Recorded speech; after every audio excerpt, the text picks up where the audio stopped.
Hello नमस्कार, तुम्हा सर्वांचं स्वागत आहे आपल्या चॅनलमध्ये। सकाळचे वाजलेत आता 9 आणि मी नाश्ता बनवते। नाश्त्याला मी आज खिचडी बनवणार आहे। आज असं झालं की रात्रभर पाऊस पडतोय, आता पण पडत आहे, त्यामुळे मग आधीला स्कूलला पाठवलं नाही कारण की इकडे पाणी वगैरे साठतं।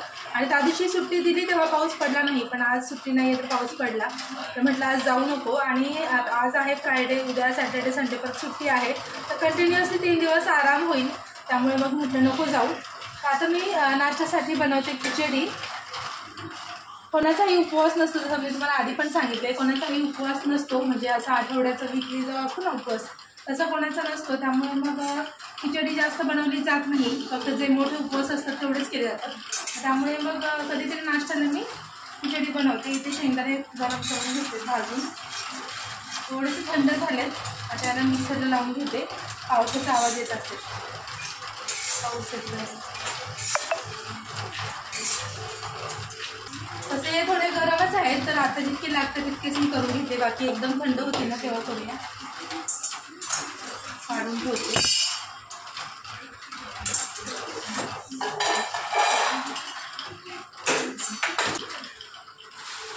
सकाळी उठल्यानंतर लगेचच मी बटाटे पण लावून घेतले होते कुकरला, म्हणजे शिजतील। 2 बटाटे उकडून घेतलेत। काही जण फ्राय करून पण टाकतात बटाटा, म्हणजे तेलात असं कट करून टाकायचं फ्राय करून, पण मला मात्र असं आवडतं उकडलेला। यामुळं काय होतं, चिकट होते म्हणतात काही जण खिचडी, पण त्यामुळे मऊ पण राहते, कडक होत नाही, त्यामुळे उकडलेला बटाटा टाकते। आपल्याकडे कसं असतं बघा, एखादा उपवास असेल ना तरी बाकीचे सगळेजण खिचडी खातात। तुमच्यासोबत पण बऱ्याचदा असं झालं असेल, ज्या दिवशी आपल्याला उपवास असतो ना तेव्हा आपल्या खिचडी खायची इच्छा होत नाही, पण उपवास नसेल आणि दुसरा कोणाचा उपवास असेल आणि ती व्यक्ती खिचडी खात असेल ना, तर आपल्याला कितीही पंचपक्वान्न इकडे असतील ना तरी आपल्याला ती खिचडीच खावीशी वाटते। खूपदा असं झालंय। जरा कट करून घेते, अगदीच बारीक नाही करणार आहे मी, थोडे मोठे मोठे ठेवते। आणि साबुदाणा आहे ना, तो रात्रीच भिजत घातला होता, म्हणजे ओव्हरनाईट तो खूप छान दिसतो। सकाळी वगैरे आपण घातला ना तर इतका व्यवस्थित भिजत नाही, तर आता हा साबुदाणा जो तो व्यवस्थित भिजला रात्रभर।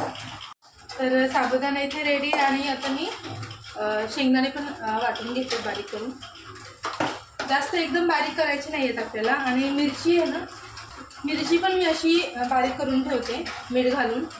काय करायचं, थोड्याशा मिरच्या भाजायच्या, त्याच्यात मीठ घालून बारीक करून घ्यायचं मिक्सरमधून। आणि मग जेव्हा आपल्याला कुठली भाजी करायची असेल त्याला, किंवा वरण करायचं असेल, तर त्याला आपल्याला पटकन मिरची रेडी राहते, खराब पण होत नाही, 4-5 दिवस आरामात फ्रीजमध्ये टिकते, कारण आपण याच्यात मीठ घातलेलं असतं। आता हीच मिरची मी वापरणार आहे खिचडीसाठी।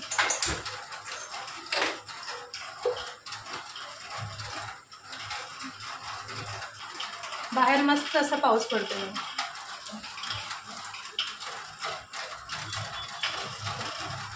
पत्र्यावर पाणी पडते, त्याचा आवाज येतो। तेल गरम होईपर्यंत हा साबुदाणा असा मोकळा करून घेऊया जरा।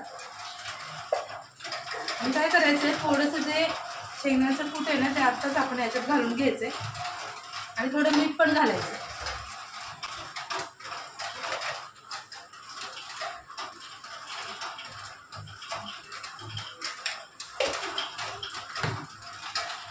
आता हा तेल गरम झालेलं आहे, आपण मिरची घालूया आधी चवीप्रमाणे, जितकं तिखट तुम्हाला आवडते त्या पद्धतीने घालायचं। आणि आता हा बटाटा घालूया,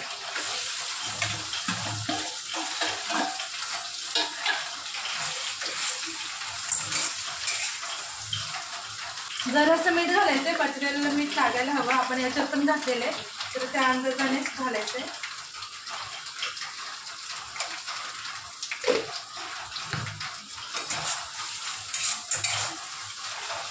आता हा बटाटा आपण आधीच खूप बारीक केला असता ना, तर तो आता पूर्ण असा हे झाला असता, जास्तच विरघळला असता, त्यामुळे थोडे मोठे काप ठेवले तर याच्यात आपण परतेपर्यंत मग ते थोडे छोटे होऊन जातात, त्यामुळे एकदम बारीक नाही करायचा। आता हे थोडा वेळ परततंय, तोपर्यंत आपण हे खालीच मिक्स करून घ्यायचं, शेंगदाण्याचं कूट, साबुदाणा आणि मीठ खालीच मिक्स करून घ्यायचं, म्हणजे आपल्याला नंतर इझी होतं मिक्स करण्यासाठी। आता आपला बटाटा परतून झालाय, आपण याच्यात साबुदाणा घालूया.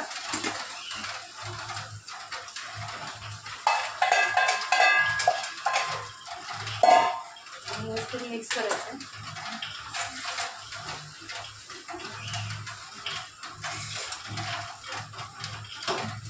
आता कोणाचाही उपवास नाही त्यामुळे मी याच्यात कोथिंबीर पण घालते. तर कोथिंबीर स्वच्छ धुवून घेतली आणि याचं कणकीनेच मी कट करते. सुरी वगैरे वापरत नाही, असंच कट करते. आता आपल्याला इथे असं वाटलं की शेंगदाण्याचं कूट कमी आहे तर पण तुम्ही ॲड करू शकता. मी थोडंसं टाकतेच.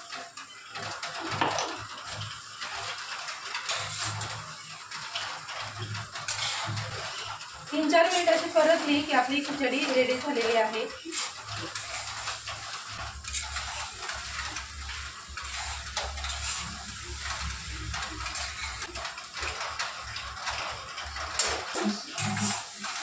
आता आपली खिचडी झालेली आहे. इकडे मी चहा पण ठेवलाय.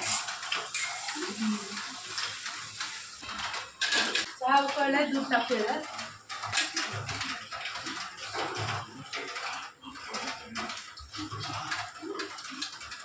आता मी एक काढून घेते.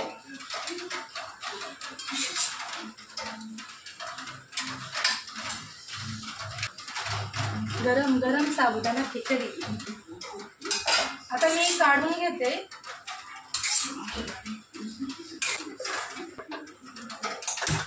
आता या खिचडी सोबत खायला मी आमटी बनवते शेंगदाण्याची.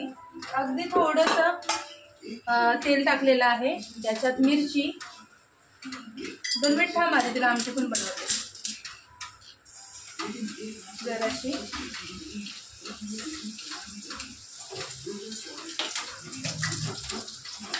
आता हे जे शेंगदाण्याचं कूट केलं होतं ते थोडं जास्त उरले, मी काढून घेते.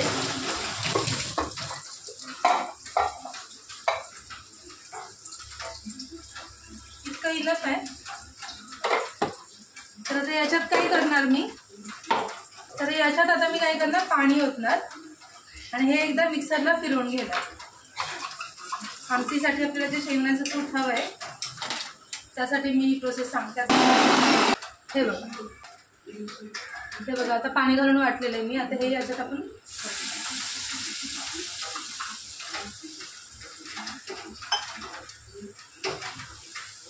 अजून पाणी घालायचं जितकं आपल्याला हवी आहे आमटी त्यानुसार. एक ग्लासभर पाणी मी इथे घातलेलं आहे. त्याला छान उकळी फुटू द्यायची आणि याच्यात घालूया थोडंसं मीठ चवीनुसार. तर बघा आपली शेंगदाण्याची आमटी जी आहे ती अशी उकळी आली की रेडी झालेली आहे. ते मला आता इन्स्टंट आठवलं की करावं. दही आहे पण सकाळी सकाळी दही खाणं बरोबर नाही, पावसाचे दिवस पण आहे.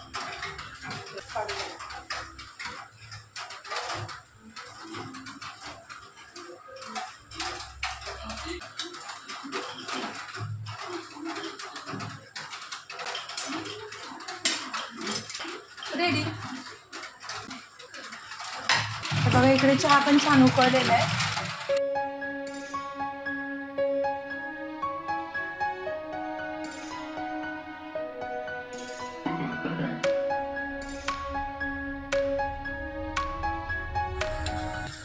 मस्त असं पावसात बसून चहा, खिचडी आणि पाऊस.